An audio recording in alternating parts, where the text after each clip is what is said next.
My name is Anna. I'm an editor at one of the big publishing houses downtown, just a regular girl who likes to keep things straightforward. Life's always been a hustle, what with juggling deadlines and squeezing in some me time. That's probably why I never really got into the whole dating scene much.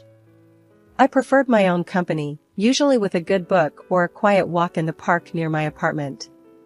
But that all changed one sunny Saturday that seemed just like any other. I was deep into a podcast, strolling along without a care in the world.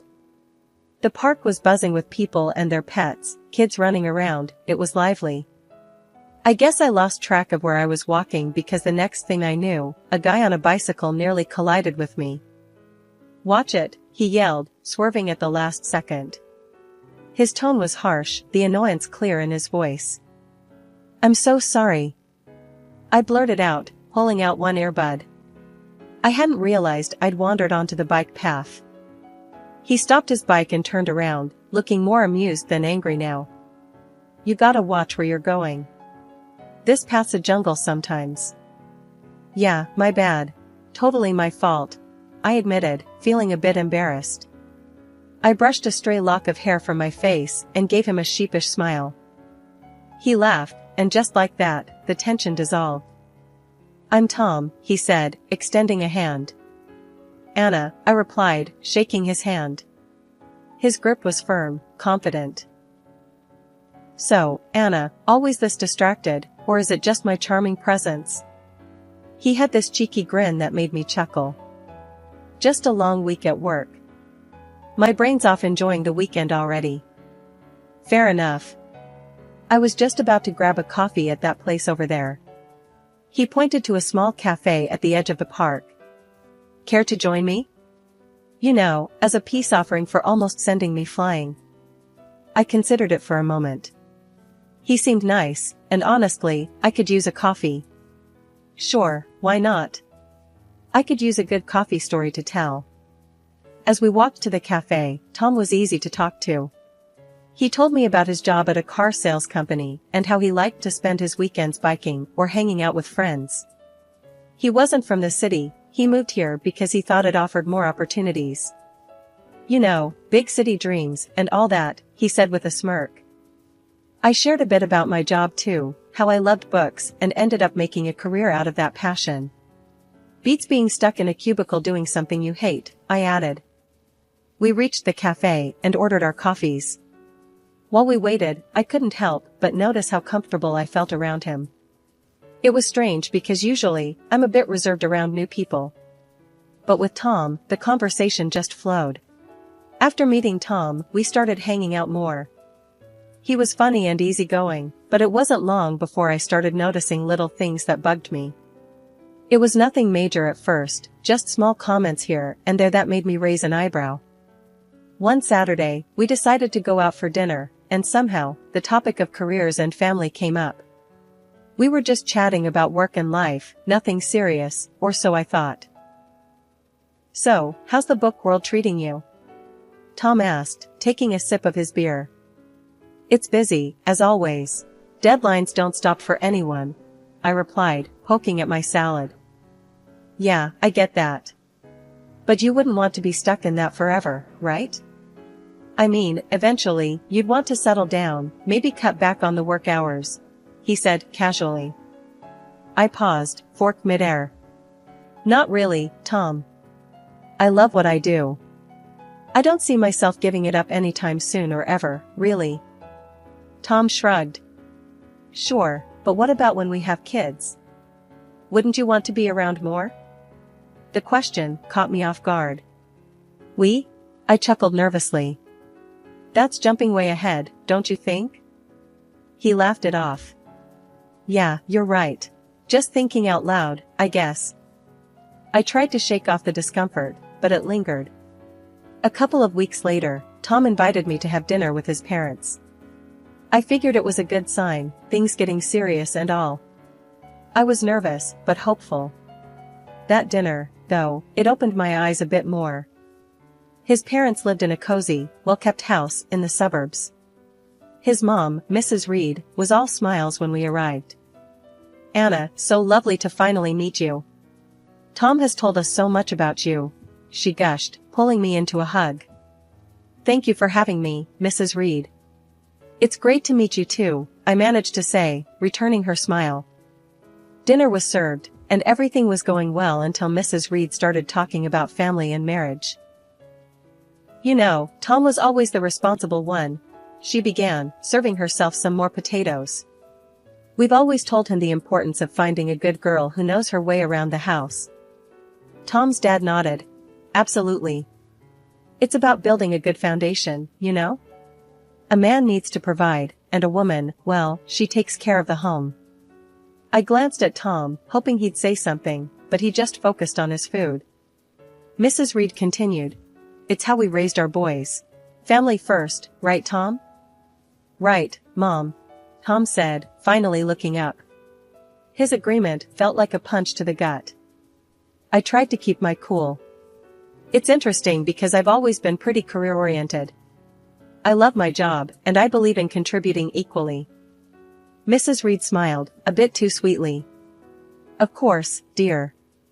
But you'll see, priorities change when you start having children.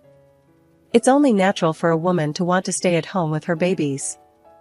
The rest of the evening, I felt like I was in a fog. We left shortly after dinner, and on the drive back, the air between us was tense. Your mom has some strong opinions about family roles, I said, breaking the silence. Do you see things that way too? He hesitated, then said, I think there's some truth to it. I mean, it worked for my parents. Despite the uneasy dinner with Tom's parents, our relationship marched forward. Somehow, the good times seemed to outweigh the bad, and I found myself agreeing to marry him. Looking back, love must have blinded me because those warning bells were still ringing in the back of my mind. The wedding planning started, and it was all a whirlwind. Tom wanted something simple, and so did I. We decided on a modest ceremony with just close family and friends. As the day approached, the real pressure began to mount, not about the event, but about what our lives would become afterward. After the ceremony, at the reception, Tom's mom pulled me aside. Her smile was wide, but her eyes were serious. Anna, dear, I'm so happy for you both. Remember, a good wife supports her husband, no matter what. Thank you, Mrs. Reed. I intend to be a supportive partner, I replied, trying to keep my voice steady. And remember, dear, when the babies start coming, it's best if you're at home. You can't trust strangers to raise your children. Her words felt like a warning, and the finality in her tone made my stomach turn. I just nodded, not trusting myself to speak. Later, Tom and I had a moment alone. Your mom talked to me about kids and me not working, I started, watching his reaction closely. Yeah? She's just looking out for the future. She means well, Anna. You know how moms are. Tom brushed it off, taking a sip of his champagne. But you know I'm not planning to quit my job, right? Even when we have kids, I pressed, needing him to understand. Tom paused, his face serious. We'll see, Anna. Things change. We'll do what's best for our family. After our wedding, Tom suggested we move to a larger apartment, closer to his work at the car sales company. The place was nice, bigger than our old one, but it was right next door to his parents' house. I had my suspicions about why he chose this particular spot, but I agreed, hoping for the best. Once settled, the reality of our new life together began to surface. Tom started bringing up his idea of a traditional family more often, where he would be the breadwinner and I would handle the household and eventually, the kids. One evening, we sat down with our finances spread across the dining table, a mess of bills and budgets under the dim light. I tried to show him how keeping both our jobs was more beneficial, especially with the economy being unstable. Look at these numbers, Tom. With both incomes, we're not just getting by, we're actually saving. It makes no sense for me to quit my job, I said, pointing at the spreadsheet. Tom shook his head, pushing the papers away slightly. It's not just about the money, Anna. It's about having a real family life. You know, like my parents had. I sighed, my frustration growing. But it's not the past, Tom. Things are different now. We both need to contribute." He didn't seem convinced, and the discussion ended with a heavy silence. The situation got more complicated with his mother, Mrs. Reed, living so close. She dropped by often, unannounced, each visit with a new critique about how I was managing our home. One afternoon, I was sorting through some work emails when she came in. Without a greeting, she started inspecting the house, wiping her finger along the bookshelf, looking for dust. "Anna, you really should focus more on keeping a cleaner house. A dusty home is not a healthy home," she said, her tone sharp. I clenched my teeth, trying to keep my cool. "I cleaned yesterday, Mrs. Reed. And I work full-time. It's just a little dust." "That's just it, you work too much. If you were home more, maybe things wouldn't slip through," she countered, walking over to the linen closet next. She pulled out a sheet, checking for any signs of improper laundering. I followed her, my hands balled into fists at my sides. "I manage my time just fine, Mrs. Reed. Tom and I are both happy with how things are." She tooted, shaking her head as she moved to the kitchen to scrutinize the contents of our fridge. "A woman's place is taking care of her home and her husband. These modern ideas about women needing careers are nonsense." Every comment stung, and I felt my defenses rise. "Maybe that worked for you, but I'm not you. I won't just quit my job to become someone I'm not." When Tom came home that evening, I tried to explain how suffocating his mother's visits were becoming. He listened, but his response chilled me. "Mom's just trying to help, Anna. She has a lot of experience running a home. But it's our home, not hers. I need you to stand up for me, for us," I pleaded. Tom looked torn, but he finally said, "She's my mom, Anna. She means well. We should at least consider her advice." The argument that night was long and painful. We went to bed angry, the first of many silent nights. As the days turned into weeks, I felt more like an intruder in my own home, constantly judged and found wanting. The pressure to conform to an outdated idea of a wife was relentless, and my resolve to maintain my independence was tested every day. As the months rolled by, Tom's nagging about me not pulling my weight at home started to increase. He'd come home from work, look around with a scowl, and comment on the dusty shelves or the dinner that was either too bland or overcooked, because I'd rushed it after a long day at the publishing house. His favorite refrain became, "If you can't manage both, maybe you shouldn't be working." One evening, after a particularly harsh critique of some slightly undercooked pasta, Tom let it drop. "Anna, I'm serious. If you can't meet me halfway and take care of the house properly, maybe we should rethink this whole arrangement," he said, implying that a divorce was on the table. I loved Tom, despite everything. I didn't want our marriage to fail over something like this, so I made a decision that pained me deeply. The next day, I talked to my boss, Ellen, about quitting my job to become a full-time housewife. Ellen was shocked and tried to persuade me otherwise. "Anna, you're one of our best. Are you sure about this?" she asked, concern etching her features. "I don't see any other way, Ellen. I have to try to make things work at home," I admitted, feeling defeated. Ellen, ever the problem solver, proposed a compromise. "What if you could work from home? Manage your projects remotely. It's becoming more common now. You wouldn't have to quit." The idea seemed like a lifeline. I agreed to the arrangement, but decided not to tell Tom. Instead, I told him I had resigned. He was overjoyed, thinking I had chosen our home life over my career. So, I started my new job as a housewife, seeing Tom off to work each morning and greeting him when he came home. But as soon as he left, I'd power up my laptop and dive into my editing work. It was a strange double life, but it worked. The money I earned from my remote job, I secretly saved in a separate bank account, just in case. However, living on just Tom's salary was tougher than we'd thought. Despite my best efforts to economize, 3 months later, we were scraping the bottom of the barrel. I tried to bring up the topic gently. "Tom, I think it might be necessary for me to go back to work. We're running through our savings too fast." Tom's reaction was swift and angry. "That's because you're spending too much. You need to learn how to save properly, he snapped. I was stunned. I hadn't bought anything for myself in months and always hunted for the cheapest deals at the supermarket. His words hurt deeply, and I felt a mix of anger and humiliation. The next day, his mother came over with a mission to teach me proper budgeting. She dragged me to the store and pointed out the cheapest, often poorest quality products. Buy these, Anna. Stop wasting money on expensive stuff, she lectured as we walked down the aisles. Back home, she showed me how to dilute dish soap to make it last longer. You use too much. You need to make do with less, she instructed, her tone patronizing. She even started checking my receipts, scolding me for any purchase she deemed unnecessary. Why are you buying this? Just stick to basics, she would say, shaking her head in disapproval. Living like this was unbearable. Every day felt more suffocating than the last. I was losing my sense of self to their imposed austerity, living under constant surveillance. The situation was becoming untenable. I was trapped in a life of pretended submission, and every part of me screamed for escape.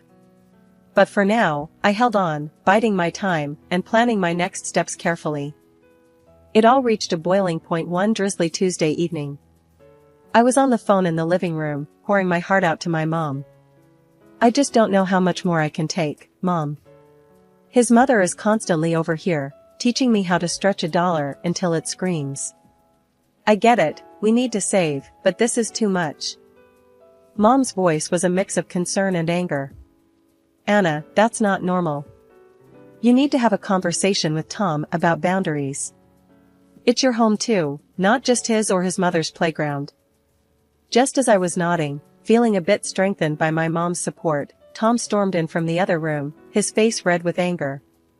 He must have heard me complaining. He snatched the phone right out of my hand. A wife shouldn't be complaining about her husband and mother-in-law like some street gossip, he snapped into the phone before hanging up. I was shocked, my hands shaking a bit. Tom, you can't just grab my phone and talk to my mom that way. Oh, I can't.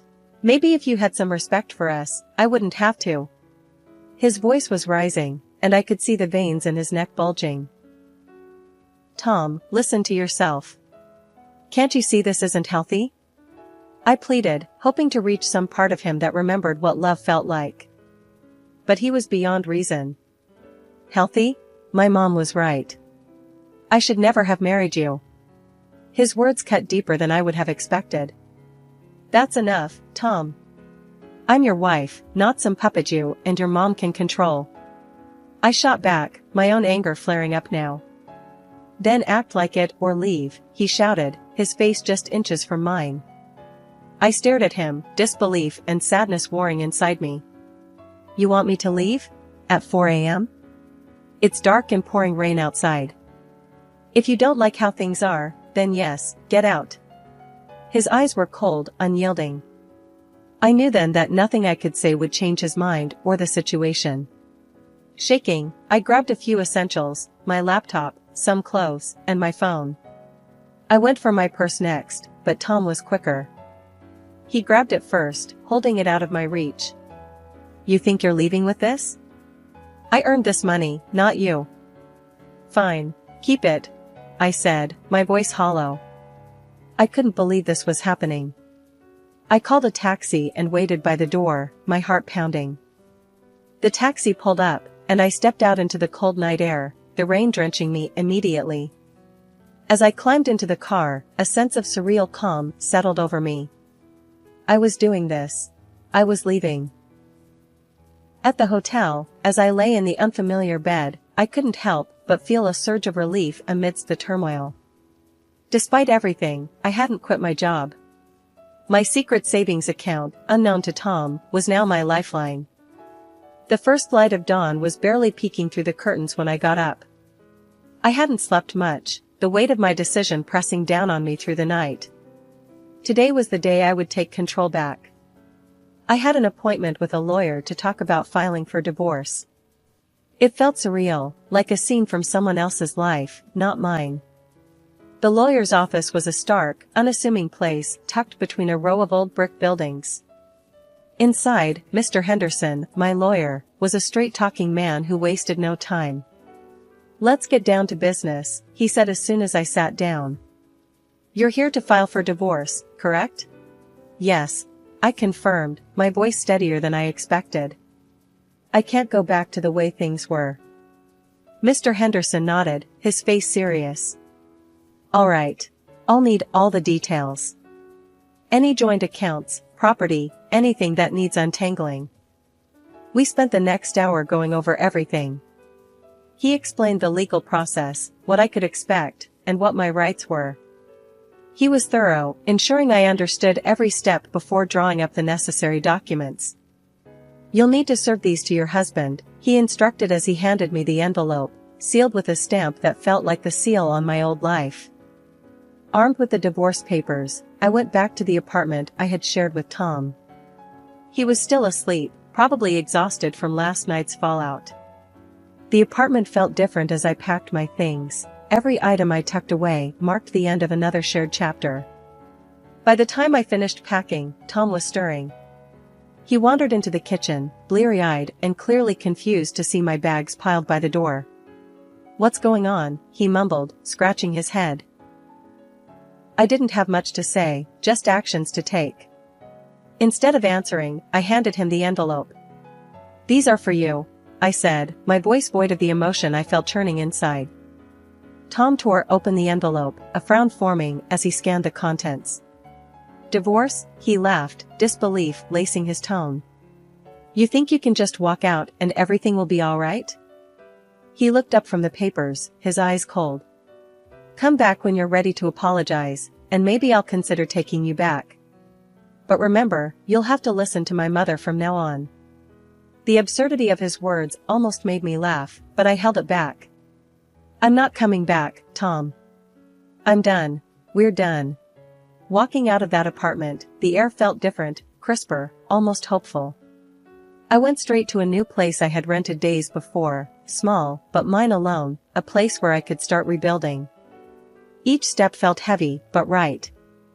A few weeks after moving in, I was back at the office, fully immersing myself in the whirlwind of publishing deadlines and author meetings. Being around my colleagues again, feeling the familiar rush of a fast-approaching deadline, it reignited a spark in me that I thought I had lost. Days at the office turned into weeks, and soon, I was back to my old routine, juggling manuscripts and deadlines with a newfound efficiency, fueled by my recent personal upheavals. It felt good to be back, really good. The familiar landscape of texts and typos was more comforting than I could have imagined. During this time, I reconnected with old friends, people who had known me long before Tom. We gathered for drinks after work, shared meals on weekends, and slowly, I started feeling more like myself than I had in years. Their laughter and light-hearted teasing grounded me, and in their company, I rediscovered parts of myself I'd forgotten. A few months into this new phase of my life, an unexpected call came. It was Tom. His voice was awkward, tinged with a desperation I wasn't prepared to handle. "Hey, I got laid off. Things are pretty rough," he started, his words stumbling over each other. "I was thinking, maybe you could help me out? Financially?" The request hung in the air, audacious and somewhat insulting, given our history. "And, maybe we could start over. Rebuild. I mean, if you apologize to me and my mom, show some commitment here." His voice trailed off, hopeful yet uncertain. I couldn't help it, I burst out laughing. The sheer absurdity of his proposal, after everything, was too much. "Tom, you really think I'd come back, support you and your parents, after you kicked me out? You're out of your job, and suddenly all your high and mighty principles flew out the window?" There was a pause on the line. "So, that's a no?" He sounded smaller somehow, deflated. "Tom, I'm doing well. Really well. And honestly, I'm enjoying my freedom too much to give it up again. I hope you find your feet, but it won't be with me." My words were firm, the final nail in the coffin of our relationship. After hanging up, I felt a surge of empowerment.